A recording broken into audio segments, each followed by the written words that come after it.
Assalamualaikum. Okey, baik. So, saya nak tegur khas. Alfa Bravo masuk. Bila ada gosip masuk, sepantas kilat Cik Koci masuk kereta. Gosip dalam kereta.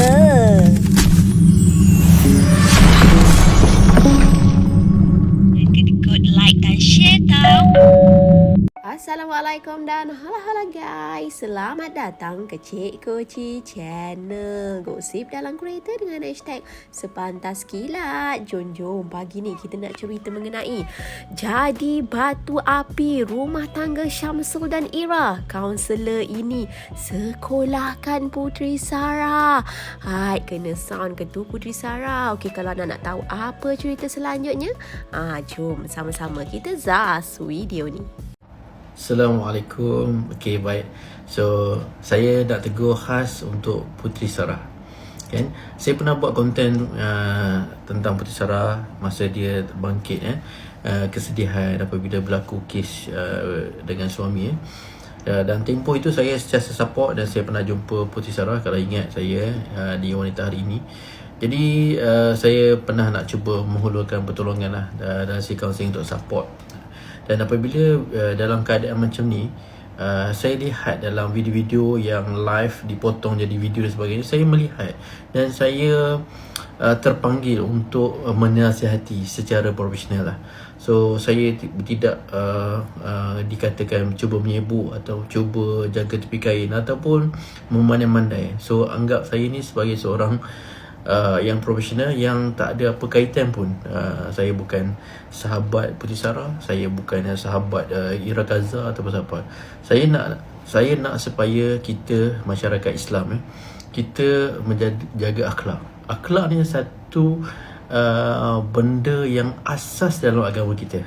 Sebelum kita belajar tentang tauhid, tentang fiqh, tentang perkara-perkara yang lebih tinggi yang mendalam, kita kena tahu tentang akhlak.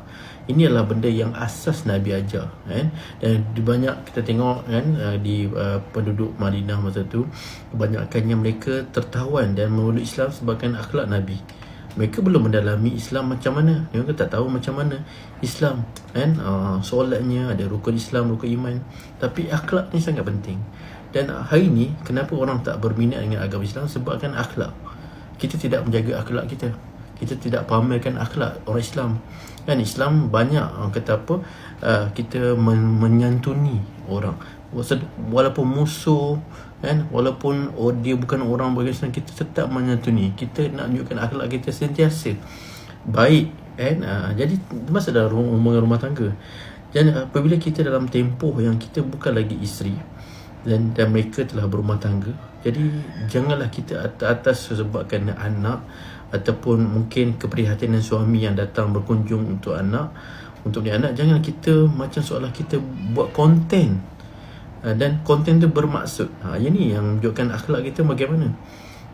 Kita orang keliru, watak kita baik, orang kesian kita watak yang terinaya, watak yang survival, yang kita lihat watak Sarah yang mengagumkan. Saya sampai puji, bagus, syurga lah tempat atas kesabaran. Tetapi bila kita buat macam ni, apa tujuannya?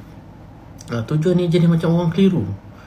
Kita artis, kita kena bagi orang faham mesej akhlak kita tu. Kita nak sampaikan konten kita tu untuk apa? Konten kita dia macam seolah macam sampai inilah orang-orang pandang ni cuba menghancurkan rumah tangga yang sedang terbina. Adakah kita nak berbalas dendam? Jadi saya harap Puteri Sarah faham maksud saya ni. Kita jadi watak kita yang baik. Terus walaupun kita diuji, dikejam, kita terus jadi baik. Itulah akhlak Rasulullah. Okey, terus kita sebagai pelakon pun kita tahu watak antagonis, protagonis. Jadi apabila kita watak baik, protagonis, tapi bila kita satu masa kita jadi watak antagonis pula, jadi orang tak faham. Dan orang akan lihat di hujung jalan cerita itu, orang tak faham kisah hidup kita dan sebagainya. Kenapa kita jadi macam tu? Orang akan lihat watak akhir. Jadi kita pun nanti Allah akan nilai kita watak akhir kita. Kita baik, kita beriman, kita bertakwa, jadi terus jadi baik. Saya nak anda terus jadi baik. Boleh Puteri Sarah? Dan semua netizen kita support, kita doakan. Dan kita janganlah mengembang-ngembang supaya mereka ni bergaduh dan sebagainya. Kita tak tahu apa sebenarnya yang berlaku, tapi kita menilai berdasarkan video-video Puteri Sarah. Harap konten-konten yang Puteri Sarah buat tu semua tidak bermaksud untuk mencemburui ataupun ada mesej-mesej untuk membalas dan sebagainya. Kan, bila saya menilai, saya menonton betul-betul, saya kata kenapa, apa maksudnya. Dan Puteri Sarah tidak seperti watak yang sebelum ini, terus jadi baik, kan? Jadi watak-watak yang solehah, okay? Jangan watak-watak yang keliru, okay? Terima kasih, maafkan saya. Itulah dia ya, teguran secara berhemah dan membina daripada seorang kaunselor. Alhamdulillah, bagus kalau ada orang tegur ni, tandanya kita masih disayangi. Dan mana-mana teguran tu, insya-Allah Cik Koci yakin Puteri Sarah dan kita semua akan mengambil panduan dan iktibar. Dan kepada anda semua, seperti biasa, jangan lupa, jangan kedekut untuk like, share dan subscribe Cik Koci channel Gosip Dalam Kereta dengan hashtag Sepantas Kilat. Dari subuh, Cik Koci bagi gosip terbaik semestinya dalam kereta. Terkadang mengejutkan, sampailah ke malam. Jangan kedekut like dan share tau. Hashtag Sepantas Kilat. Dah habis tengok semua? Cik Koci nak pesan sikit, boleh tak? Cerita yang kita dengar bersama ni tak tahu kesahihannya. Jadi perlu berhati-hati sebab Cik Koci pun petik dari media-media hiburan tempatan. Lebih baik Cik Koci tutup komen demi kita tak bawa fitnah dan berlebihan dalam cerita dunia hiburan ini.